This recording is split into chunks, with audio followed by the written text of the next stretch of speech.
কখনোই আপনাদের নারীদেরকে দমিয়ে রেখে আপনারা কাজ করতে পারবেন না। আপনাদের নিজেদের মাও একজন নারী, এইটাও আপনি দেখেন। আমাদের ধর্মীয় দিক কি বলে, নারীদেরকে সর্বোচ্চ সম্মান দিয়েছে ইসলাম। আপনারা তো ক্রিকেট খেলতে গিয়েছে এবং সেখানে আমার মনে হয় ক্রিকেটই খেলতে গিয়েছে। এখন অনেকের হয়তো বা সেখানে হয়তো বা খারাপ লেগেছে, কিন্তু আবার আমি এখন আর কোনো সুযোগ নেই আপনি নারীদেরকে পিছনে রাখতে পারেন থেকে। মানে আমি যখন থেকে বলবো, আমি যখন থেকে বিশেষ করে কোর্টে এসেছি তখন থেকেই আমার মনে হয় এগুলো নিয়ে আমি কথা বলার আগে আমি এমন টু বি ভেরি অনেস্ট, আমি এমন কোনো কথা বলতে চাই না। আমার ফ্যামিলি আছে, আমি কোনো ঝামেলাই করি, আমি আপনাদের সবার সামনেই বলছি, যে কোনো সংগঠনই হোক না কেন, সেটা যে সংগঠনই হোক না কেন, যে কোনো ধর্মীয় সংগঠন বা যে কোনো সংগঠন হোক না কেন, কখনোই আপনি নারীদেরকে দমিয়ে রেখে আপনারা কাজ করতে পারবেন না। আপনাদের নিজেদের মাও একজন নারী, এইটাও আপনি দেখেন।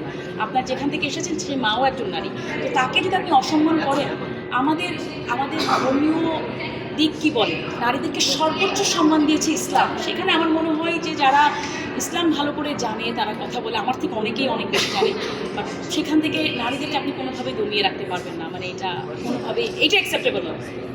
কোনো সমাজকে একটা নারীদেরকে পিছনে রেখে কটাক্ষ করে বৈষম্য বাড়িয়ে আপনি কিন্তু কোনোভাবে উঠতে পারবেন না। নারীদেরকে আপনার এগিয়ে যেতে হবে। এখন আর কোনো সুযোগ নেই আপনি নারীদেরকে পিছনে রাখতে পারবেন। যে মেয়েরা যে সমাজে 50% ইকুয়াল ভূমিকা রাখছে, সেই হিসাবেও যদি বলি আজকে সে অ্যাওয়ার্ডটি খুবই ইম্পর্ট্যান্ট। এবং আমার মনে হয় যে আপনি যে কোনো কিছু রেপ বলেন, ছিনতাই বলেন, মেয়ের মার্ডার বলেন, যে কোনো কিছুর পিছনে দেখেন একটা মা যদি তার সন্তানকে ঠিকভাবে বড় করতে পারে, এবং আমাদের যে মৌলিক চাহিদা